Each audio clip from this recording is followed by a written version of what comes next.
Bonjour Pascal. Bonjour Marie. Alors, je suis vraiment très très heureuse de pouvoir faire cette petite causerie avec toi aujourd'hui. Alors, toi, tu es à l'île Maurice, je crois, en ce moment. Oui, effectivement, j'ai Ouais, la chance d'être là, d'avoir été confiné ici, c'est pas mal. super. Et on a eu l'occasion de faire une émission déjà ensemble il y a Oui. un an, je crois, peut-être même deux, je ne Hmm, sais plus.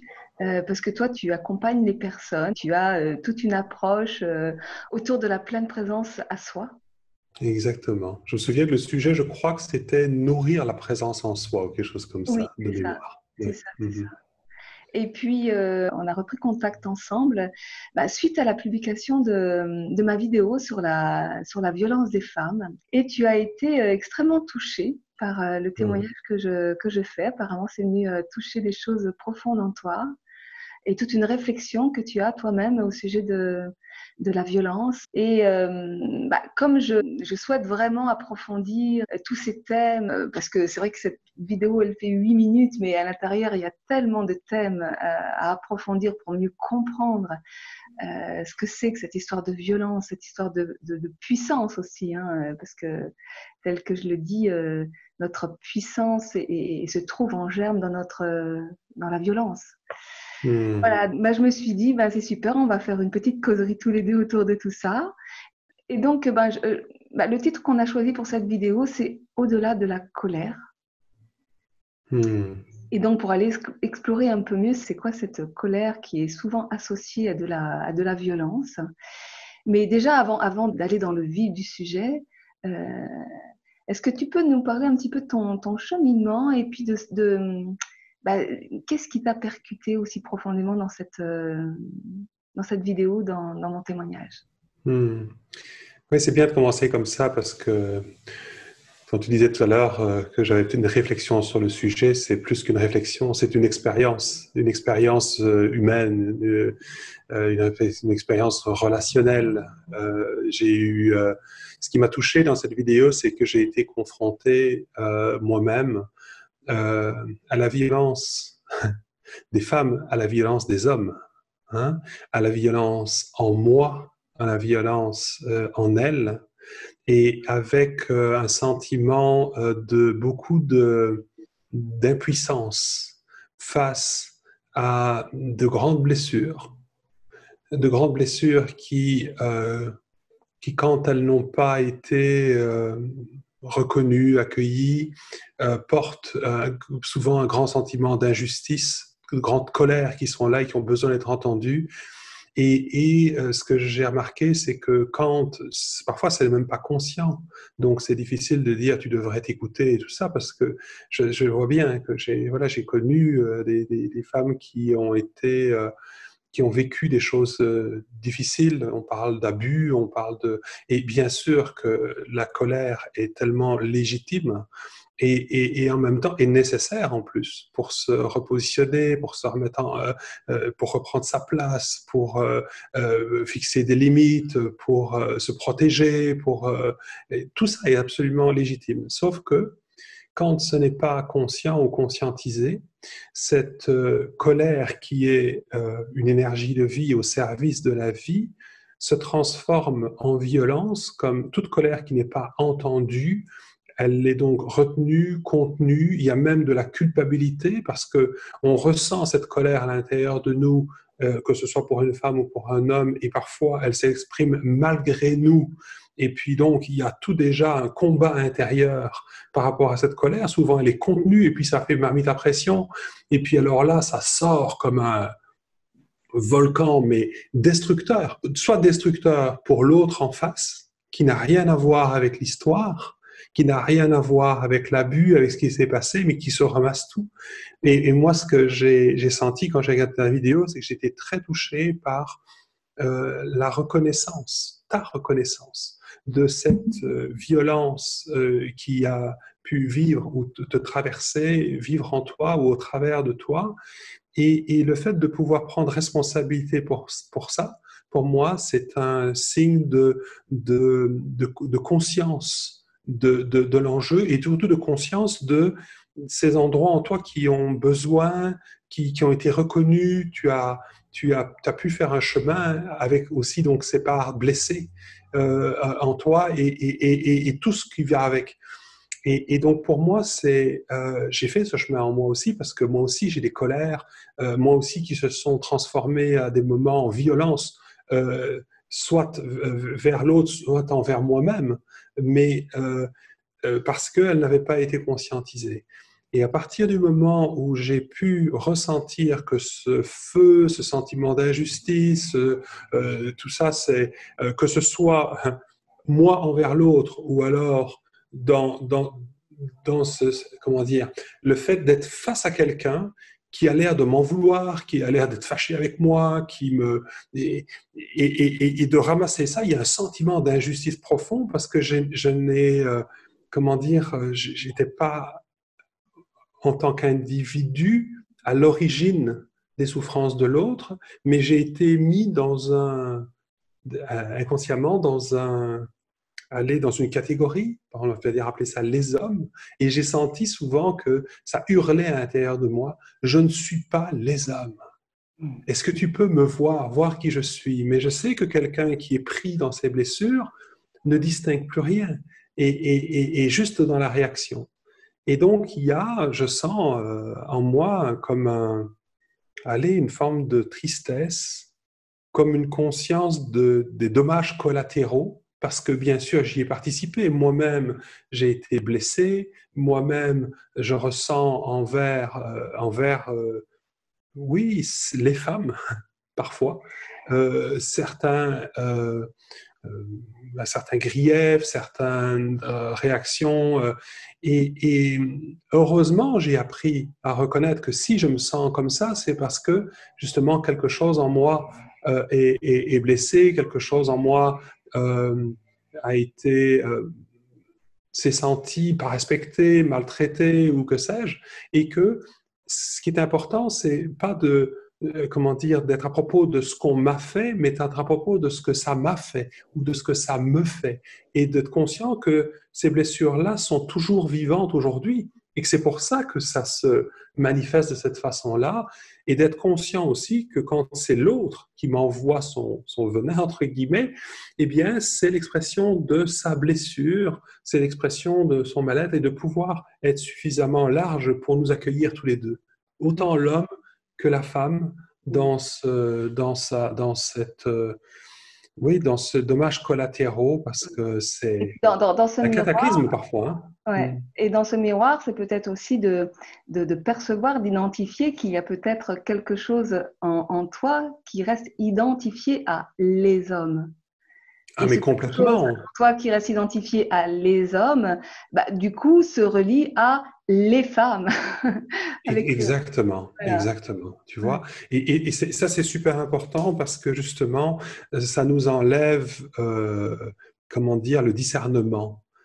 Quand on est dans les hommes, les femmes, et évidemment, on peut extrapoler à toutes les catégories qu'on peut mettre sur les humains. Oui, voilà. Et là, c'est tous nos héritages émotionnels, c'est tous nos conditionnements, c'est où on rentre dans des généralités, dans des codes, dans des... Exactement. Et on n'est plus alors en lien avec la personne qu'on a en face de nous. Et c'est là que ben, c'est dommageable. Mm. Et revenir à soi, pour moi, revenir à soi, prendre conscience de ce qui se passe en nous dans ces moments-là, c'est le moyen de prendre responsabilité pour ce qu'on vit, mais c'est aussi le moyen de faire la part des choses et de ne plus faire d'amalgame, de réellement être en relation dans l'instant présent avec la personne en face et au-delà de toute l'histoire que je porte, au-delà de toute l'histoire qu'elle porte. Mm. Mm. Alors, j'ai envie de rebondir sur quelque chose que tu as dit tout à l'heure, sur le fait que lorsqu'il n'y a pas de reconnaissance de la violence vécue, et bien du coup, c'est effectivement extrêmement difficile de la penser avec un E et de la penser avec un A. Ayant été moi-même victime de blessures, puisque j'ai été victime de blessures sexuelles dans mon enfance, d'inceste, etc. Et j'ai été confrontée à cette, comment dire, à à cette non-reconnaissance, à cette, voire même ignorance, parce que même dans tout mon chemin de guérison, combien de fois je suis allée frapper à la porte de psy qui n'étaient pas formés pour accompagner ce type de blessure, qui étaient, voire même dans une forme de déni, ou qui étaient dans des, comment dire, parce que c'est vrai que là, on va toucher aux théories freudiennes et au fait que potentiellement l'inceste, ça peut être comment dire, un fantasme de l'enfant. À un moment donné, je me suis vraiment retrouvée dans ce vide et où je ne pouvais pas me libérer, je ne pouvais pas me guérir de cette blessure qui, en fait, n'existait pas. Socialement, elle n'était pas pensée. Et c'est grâce à Boris Cyrulnik, à travers un de ses tout premiers livres, je crois que c'était Merveilleux Malheur, où il explique très bien ça. C'est comment penser une blessure qui nous est faite lorsqu'elle n'est pas pensée par la culture. Et en fait, au niveau de la violence et de la violence vécue par les hommes, la violence faite aux hommes, enfin, de cette violence que les femmes exercent, puisque nous sommes tous porteurs de violence. Et donc, du coup, qui est une violence qui est beaucoup plus subtile, beaucoup plus insidieuse, puisque la femme n'a pas forcément la force physique pour aller vers une violence plus physique. Donc, c'est une violence plus subtile, plus insidieuse, plus dans la manipulation, et cette violence-là, elle existe aussi bien chez les hommes que chez les femmes, d'ailleurs. Mais les femmes, elles ont tellement été enfermées dans leur rôle de victime que finalement, elles n'ont absolument pas conscience qu'elles sont porteurs aussi de cette violence et que du coup, comme elles ne reconnaissent pas leur part dans tous ces processus de la violence qui se jouent toujours à deux, eh bien, elles ne permettent pas à l'homme finalement de pouvoir penser la violence qui lui est faite. Tout à fait. J'ai envie de rebondir là-dessus parce qu'il y a le problème de la non-reconnaissance de la violence des hommes et de la reconnaissance et de la violence des femmes. Aujourd'hui, évidemment, avec, je vais dire, tout ce qui s'est passé avec le mouvement MeToo et tout ça, on a mis la lumière sur la violence des hommes. On a mis la lumière sur des comportements qui ne sont pas justes de la part des hommes. Et en même temps, je pense que la posture de victime de la femme dans l'histoire ne rend pas service aux femmes. Pourquoi? Parce que quand on met uniquement la lumière sur l'agresseur, entre guillemets, ou celui qui a perpétré de la violence, on en oublie celui qui a vécu ça, celui qui a la personne qui a été blessée dans son fort par ce qui est arrivé. Donc, c'est comme si quand il y a une victime, entre guillemets, on va l'appeler victime, on est à la recherche du coupable, on est à la recherche de dire, bon ben voilà, on croit que c'est réglé une fois qu'on a désigné le coupable et qu'il est condamné. Pour moi, c'est une grave erreur parce que bien sûr, si ça doit se faire absolument et que c'est tout à fait juste que ce soit reconnu et que la personne soit responsabilisée dans ses actes, dans ce qu'elle a fait, était dommageable et qu'elle soit punie pour ça, je suis complètement en accord avec ça. Là où je pense que ce n'est pas juste, enfin puni, en tout cas responsabilisé dans ses actes, mais là où je pense que là où c'est pas juste, c'est qu'on en oublie la personne qui a subi et ce que ça lui a fait. Donc on est beaucoup plus à propos dans la société et même au niveau légal de l'acte qui a été perpétré, mais on n'est pas forcément à l'écoute de l'impact de l'acte, de la blessure que c'est venu causer sur la personne qui l'a subi. Et donc, du coup, cette personne qui a subi cette violence ignore, la plupart du temps, puisque son attention est portée vers le coupable, vers la personne qui a perpétré les actes. Et donc, du coup, souvent, moi, quand j'accompagne des personnes qui ont vécu des événements comme ça prend longtemps pour que la personne passe de ce qu'il m'a fait ou ce qu'elle m'a fait à ce que ça m'a fait. Mm. Et je pense que tant qu'on n'a pas fait ça, on n'est pas conscient donc de notre blessure, donc on n'est pas conscient de tout ce sentiment d'injustice, de colère, de l'impensable, de tout ce qui est là et qui est évidemment légitime et qui engendre cette colère qui est saine pour que cette personne puisse se reconstruire, pour qu'elle puisse se positionner, pour qu'elle puisse se protéger, pour qu'elle puisse faire ce qui est juste pour elle. Mais comme elle l'ignore, cette colère, ça se transforme en violence envers, non pas cette personne, mais du coup envers les hommes, mettons. Ou, dans l'autre sens, quand un homme a été blessé, eh bien, s'il n'est pas conscient de sa blessure, comme tu disais tout à l'heure, eh bien, ça va se transformer en violence envers les femmes. Et donc, c'est ce qui fait que, entre violence envers les hommes, violence envers les femmes, et va savoir lequel est la poule et l'œuf là-dedans, c'est pas forcément évident. Qu'est-ce qui fait qu'un être humain, un jour, se lève et un homme va aller maltraiter une femme, ou qu'une femme va, d'une façon ou d'une autre, si c'est pas physiquement, ça va être autrement, comme tu l'as dit, aller maltraiter. Un être humain qui est bien avec lui-même, qui est dans son plein potentiel, ne fera jamais ça. Okay? Donc, il y a bien quelque chose qui est à l'origine de ça. Et c'est pas pour expliquer, pour justifier des actes qui sont répréhensibles. C'est pour se dire que à l'origine de la violence, il y a une blessure. Il y a une... Et c'est important. Et donc, c'est comme tu l'as dit, pour moi, la reconnaissance de cette blessure, pouvoir vraiment prendre soin de ça, qui va désamorcer le mécanisme de la violence, parce que ça ne s'arrête pas. Je veux dire, on se la renvoie, on se la nourrit, et jusqu'au moment où on n'est plus capable d'être en relation entre hommes et femmes de façon saine. Et puis tu parles de la violence exercée vers l'extérieur, mais finalement, cette violence, elle est aussi retournée contre soi.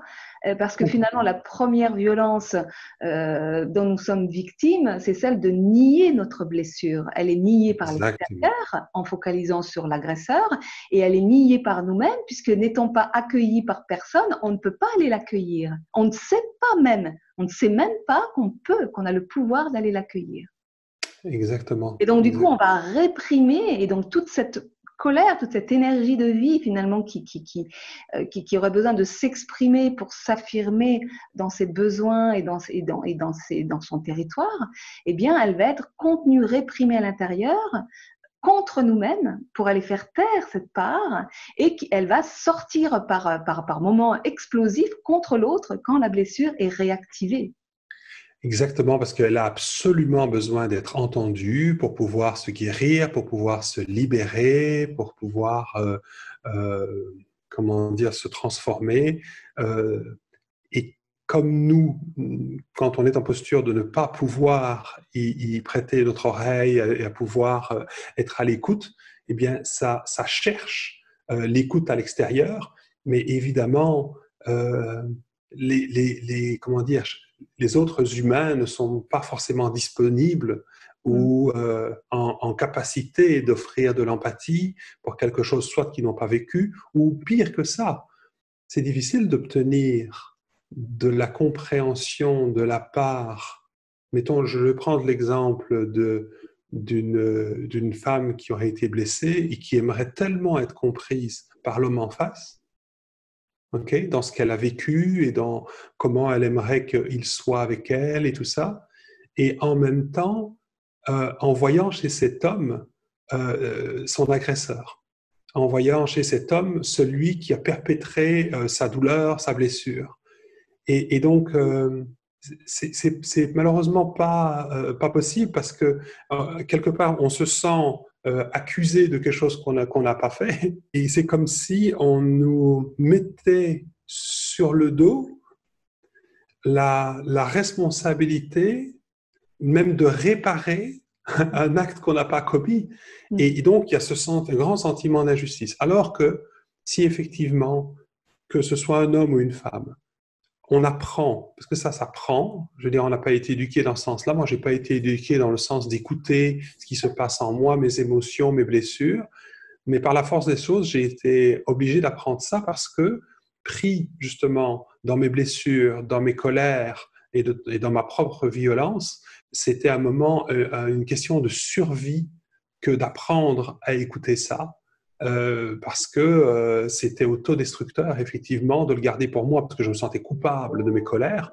Ou alors, eh bien, je voyais le dommage que je pouvais créer, causer autour de moi si je laissais ça continuer à aller, comment dire, à aller vers l'extérieur sans que moi j'y prête attention. Donc j'étais obligé, à un moment donné, de m'arrêter et de commencer à regarder ça. Ça me faisait peur, hein. Je t'avoue que ça me faisait vraiment peur. J'avais l'impression que quand j'allais jeter un coup d'œil là, l'image qui me venait, c'est comme une espèce de grotte toute noire et profonde, de laquelle allait sortir une espèce de monstre avec des dents comme ça.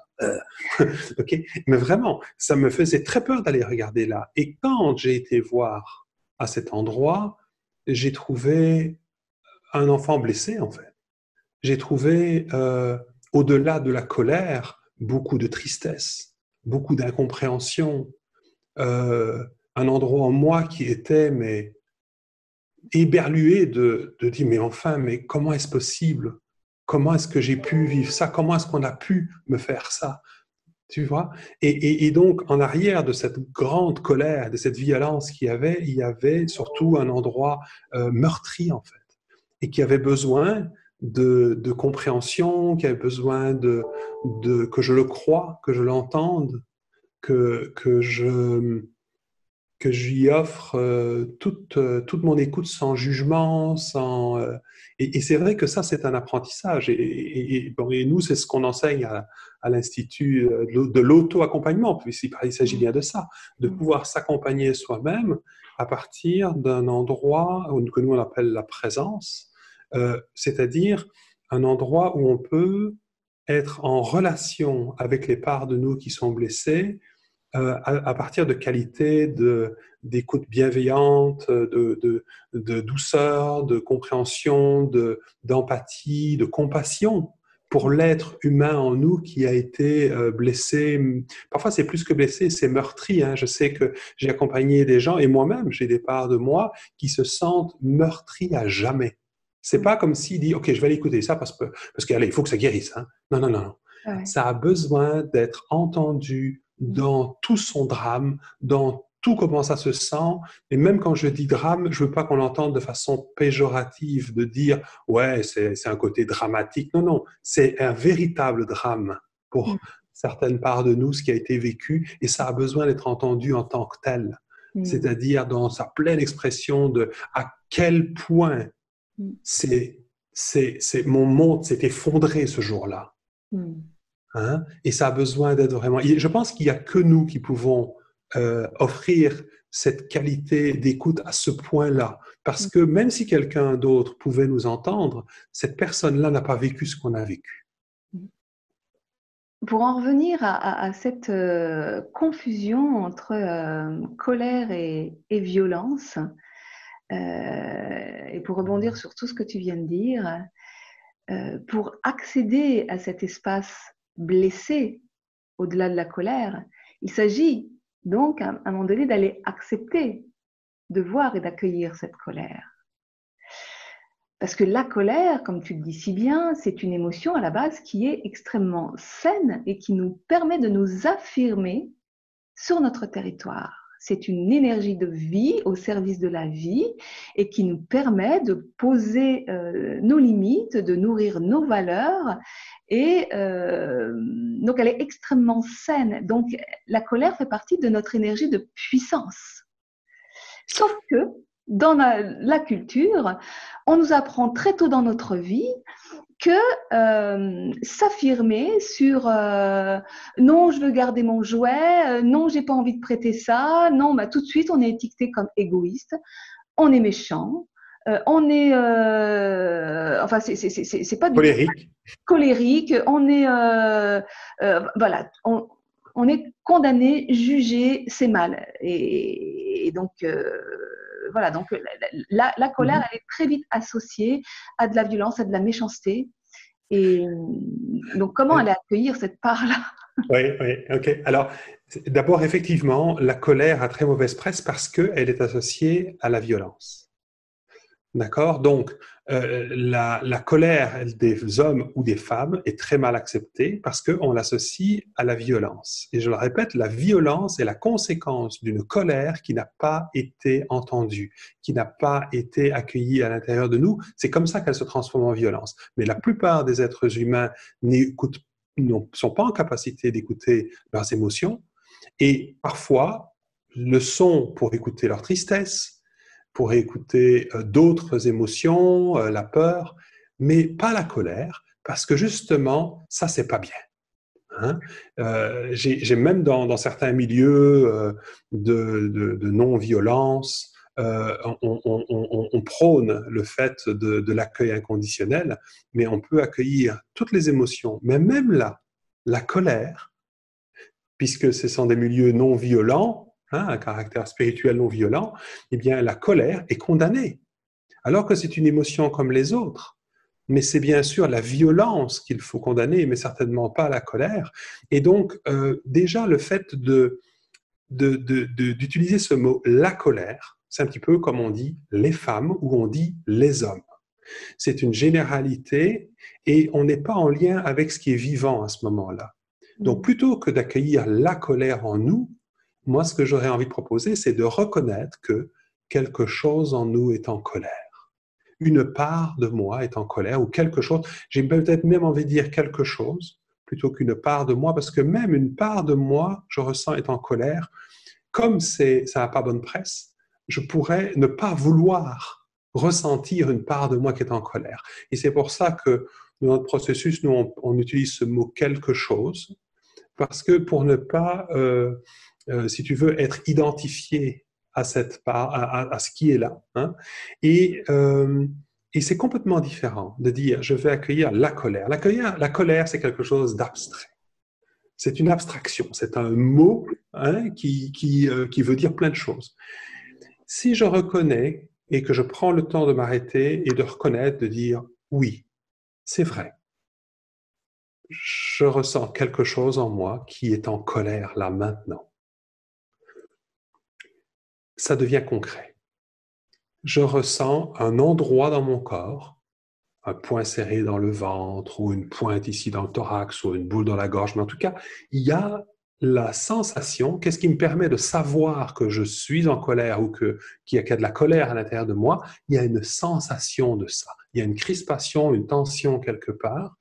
Et donc, si je prends le temps de m'arrêter pour aller regarder ça, pour observer, pour sentir ça, je vais pouvoir ressentir, oui, c'est vrai. Et s'il y a des gens qui nous regardent là et qui regardent cette vidéo peuvent observer ça, s'ils sentent qu'effectivement il y a de la colère en eux, ils peuvent essayer et de prendre le temps de sentir, oui, effectivement, je ressens quelque chose en moi qui est en colère. Et peut-être ils vont commencer à sentir à peu près dans le corps où ça se situe. Et l'idée, ça va être simplement de reconnaître que c'est là. Nous, on appelle ça le pouvoir de la reconnaissance. C'est énorme Ah oui. de donner sa légitimité, d'aller reconnaître, on pourrait dire même à quel point quelque chose en moi est en colère en ce moment. Et de faire de l'espace pour cela. Le but n'est pas de reconnaître ça pour mettre de la distance avec ça, mais au contraire, faire de l'espace. Donc, on ne va pas se concentrer là-dessus, sur cet endroit. On va plutôt élargir notre présence à tout notre corps pour pouvoir faire de l'espace à cet endroit qui est en colère parce que ça a ses raisons. Et même souvent, on dit, comme la colère n'a pas bonne presse, intérieurement, on se dit, oui, c'est en colère, mais ça n'a pas de raison d'être en colère. Je ne connais personne ni aucun endroit en nous qui est en colère sans raison. Maintenant, on peut ignorer la raison, parce que la raison pour laquelle cette sensation est là a peut-être été mise de côté pour toutes sortes de raisons, parce qu'il y a eu un trauma, parce qu'il y a une histoire, il y a quelque chose de trop douloureux, et donc ça a été mis de côté. Mais par contre, la blessure, elle est toujours là, et la colère, elle est toujours là. Et cette part blessée qui est en colère, elle a toujours besoin d'être entendue et d'être reconnue. Donc, on part du principe que s'il est en colère, elle a ses raisons. Même si je ne comprends pas, même si je ne sais pas d'où ça vient, on n'est pas dans la recherche de l'histoire que j'ai vécue. Toute l'histoire que j'ai vécue, elle se trouve à cet endroit-là. Et tout ce qu'il me reste de cette histoire, c'est qu'est-ce que ça m'a fait. Et toutes les réponses à mes questions à propos de pourquoi je suis tellement en colère ou pourquoi il y a tellement de colère en moi, toutes les réponses à ces questions se trouvent à cet endroit. C'est ce que j'appelle la sagesse de l'inconfort. C'est que ça attire mon attention à cet endroit et que c'est une invitation à commencer à aller écouter cela. Et alors là, c'est miraculeux parce que on n'aime pas ressentir ces sensations. Bien sûr, c'est désagréable de ressentir une émotion qu'on n'accepte pas parce qu'il y a quelque chose qui a besoin de se vivre et quelque chose qui dit non, tu n'as pas le droit. Et donc, cette rencontre-là, c'est extrêmement douloureux à l'intérieur de nous. Mais quand on se penche là-dessus et qu'on commence à le regarder, hein, eh bien, avec amour, avec compréhension, avec bienveillance, alors cette part de moi qui se sent tellement blessée ou tellement est en colère va pouvoir commencer à s'exprimer, elle va pouvoir commencer à s'ouvrir un peu comme une fleur, même si c'est une fleur qui hurle au départ.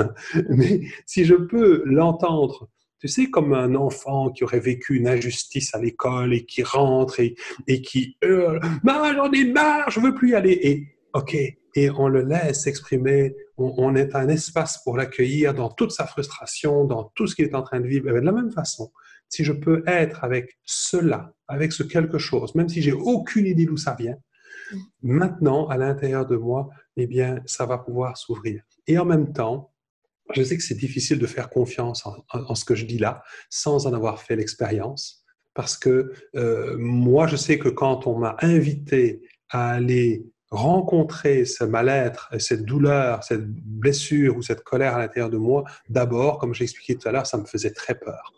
J'ai pu être accompagné par quelqu'un qui l'avait déjà vécu et qui était à mes côtés en me proposant de le faire.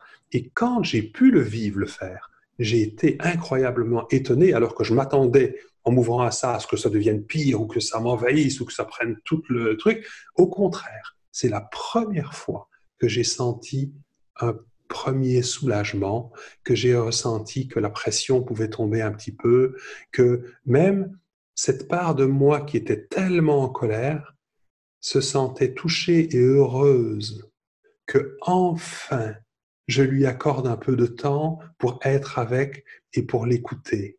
J'ai senti que ça lui faisait du bien que je sois là, mais pas pour essayer de la résoudre, pas pour dire c'est un problème dont je dois me débarrasser. Non, comme si j'étais avec un ami ou une amie qui se Juste pour sent être comme là, ça. juste pour Ouais, être là avec. juste là avec. Et ça, c'est ça qui est guérissant.